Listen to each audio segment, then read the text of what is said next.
Hello investors, स्वागत है आपका हमारे चैनल इन्वेस्टमेंट की बाज़ार पर। फाइनल डे फाइनल डिसीजन का ये वीडियो रहता हुआ देखने को मिलेगा।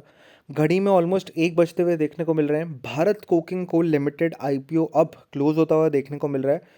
किस कैटेगरी में अप्लाई करें ये फाइनल वीडियो रहता हुआ देखने को मिलेगा, क्योंकि अभी अगर सब्सक्रिप्शन फिगर्स आप देखेंगे तो काफ़ी तेज़ी से इंक्रीज़ होते हुए देखने को मिल रहे हैं सब्सक्रिप्शन फिगर्स, एंड जीएमपी में भी काफ़ी अच्छा मोमेंटम है। तो इस वीडियो के अंदर हम आपको पूरा बता देंगे कि किस कैटेगरी में सबसे ज़्यादा चांसेस है, किस कैटेगरी में सबसे कम चांसेस है, किस कैटेगरी में आपको अप्लाई करना चाहिए। तो बिना किसी देरी के वीडियो को स्टार्ट करते हैं। फर्स्ट ऑफ ऑल ये वीडियो सिर्फ एजुकेशनल पर्पस के लिए है। सोच समझकर सूझबूझ के साथ ही आप निवेश करें। स्टॉक मार्केट में हमेशा प्रॉफिट्स नहीं होते हुए देखने को मिलते हैं, लॉसेस भी देखने को मिल सकते हैं, इसलिए अपने रिस्क एपेटाइट के हिसाब से आप निवेश करें। अभी करंटली 2 आईपीओज यहाँ पर ओपन है आज, मागी मीडिया लैब्स और भारत कोकिंग कोल। ओवरऑल एक इंपॉर्टेंट बात ये भी है कि अब आईपीओ का जो लिस्टिंग है वो थोड़ा शिफ्ट होता हुआ देखने को मिल सकता है, क्योंकि 15 तारीख को ट्रेडिंग हॉलीडे है। तो 16 तारीख को आई थिंक रिफंड्स आते हुए देखने को मिलेंगे, और फिर आई थिंक 2 दिन बाद 19 तारीख को इसकी लिस्टिंग होती हुई देखने को मिलेगी। तो ये इंपॉर्टेंट अपडेट है, आप सभी को डेफिनेटली पता होगा कि छुट्टी है यहाँ पर 15 तारीख की। बाकी इंपॉर्टेंट सवाल है कि किस कैटेगरी में अपन निवेश करें इस आईपीओ के अंदर। तो सबसे पहली कैटेगरी है बिग एचएनआई।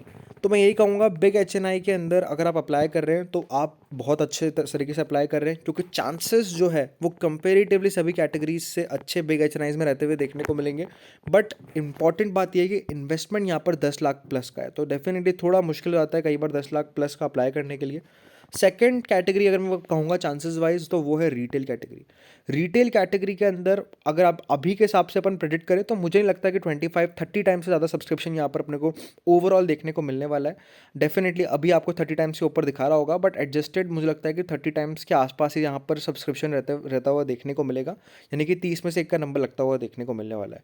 तो रिटेल के अंदर कहीं ना कहीं बिग एचएनआई के बाद सबसे अच्छे चांसेस रहते हुए देखने को मिलेंगे। लेकिन अगर आप स्मॉल एचएनआई की बात करेंगे तो स्मॉल एचएनआई के अंदर चांसेस बहुत बहुत कम रहते हुए देखने को मिलने वाले हैं। 150 से 175 टाइम्स का मेरा एक्सपेक्टेशन है कि इतना गुना ये आईपीओ अपने को भरता हुआ देखने को मिल सकता है। तो बहुत कम चांसेस रहने वाले हैं इन स्मॉल एचएनआई कैटेगरी के अंदर। तो अगर आप मेरी सलाह माने, अगर आपके पास पैसों की कमी नहीं है, तो आप सबसे पहले बिग एचएनआई में अप्लाई करें। अगर आप रिटेल में अप्लाई करते हैं सिर्फ और सिर्फ, तो रिटेल में आप अप्लाई करते हुए देखने को मिले। लेकिन अगर आप स्मॉल एचएनआई में अप्लाई करना चाहते हैं तो मैं ये कहूँगा स्मॉल एचएनआई में आप अप्लाई कर दीजिए। प्रॉपर लक लॉटरी यहाँ पर निकलती हुई देखने को मिलेगी। चांसेस आपकी किस्मत पर है, अगर आपकी किस्मत खुल गई तो कहीं ना कहीं आपका बड़ा मुनाफा, मोटा मुनाफा यहाँ पर होता हुआ देखने को मिलेगा। एंड अब अगर अपन शेयर होल्डर के सिनेरियो की बात करेंगे यहाँ पर, तो फ्रेंड्स एक इम्पॉर्टेंट बात ये कि शेयर होल्डर में कोई कंफर्म अलॉटमेंट अब नहीं देखने को मिलेगा, क्योंकि कल ही आईपीओ 45 टाइम्स के आसपास ऑलरेडी सब्सक्राइब होता हुआ देखने को मिल चुका था, एंड आज भी ऑलमोस्ट 55 टाइम्स के आसपास अपने को भरता हुआ देखने को मिल चुका है।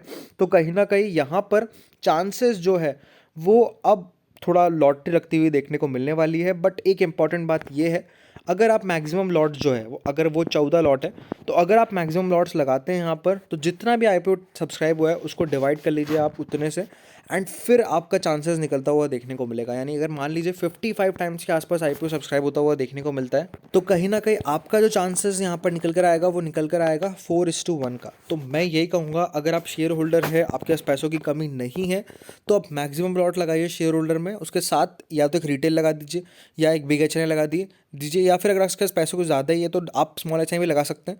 तो मैं ही कहूँगा दोस्तों मैं कि शेयर होल्डर में आप अगर लगा रहे हैं तो सिर्फ और सिर्फ 14 लॉट ही लगाइए, क्योंकि चांसेस उसी में बनते हुए देखने को मिलेंगे। अगर आप 1 लॉट लगाएंगे तो चांसेस सिंपल है 55:1, यानी हर 55 इन्वेस्टर्स में से 1 का नंबर है। लेकिन अगर आप 14 लॉट लगाएंगे तो हर 4 निवेशकों में से 1 निवेशक को यहाँ पर अलॉटमेंट मिलने वाला है। तो इस बात का आप ध्यान रखें, शेयर होल्डर में इसी हिसाब से आप अपना इन्वेस्टमेंट करें। ओवरऑल कंपनी अच्छी है, अगर आपको अलॉटमेंट मिल जाता है तो सीधा साधा 40% का लिस्टिंग इन ईजिली आपको लिस्टिंग के दिन पर मिलता हुआ देखने को मिल जाएगा। उसके बाद का डेफिनेटली पता नहीं, बट अभी जीएमपी जो संकेत दे रही है वो ये क्लियर दे रही है, 42% से 48% के बीच में यहाँ पर जीएमपी अपने को डिफरेंट वेबसाइट्स, चाहे वो चित्तौड़गढ़ हो, आईपीओ प्रीमियम हो, शेयर मार्केट आईपीओ ऐप हो, वहाँ पर अपने को चलती हुई देखने को मिल रही है। तो फाइनल डिसीजन क्लियर है, आप अप्लाई करें इस आईपीओ के अंदर अगर आपने अभी तक भी अप्लाई नहीं किया है। कैटेगरी वाइज अगर आप देखेंगे बेस्ट कॉम्बो क्लियर है, शेयर होल्डर में maximum lot plus big HNI, या फिर शेयर होल्डर में मैक्सिमम लॉट या फिर रिटेल, यही प्रेफर्ड रहने वाला है। बाकी अगर आपकी और भी कोई क्वेरी है तो we are here for the comment section, आप कमेंट कर दीजिए, आपका कमेंट का जरूर यहाँ पर हम रिप्लाई देते हुए देखने को मिल जाएंगे। बाकी अगर वीडियो पसंद है तो लाइक करें, शेयर करें, सब्सक्राइब करें। Thank you friends for watching this video.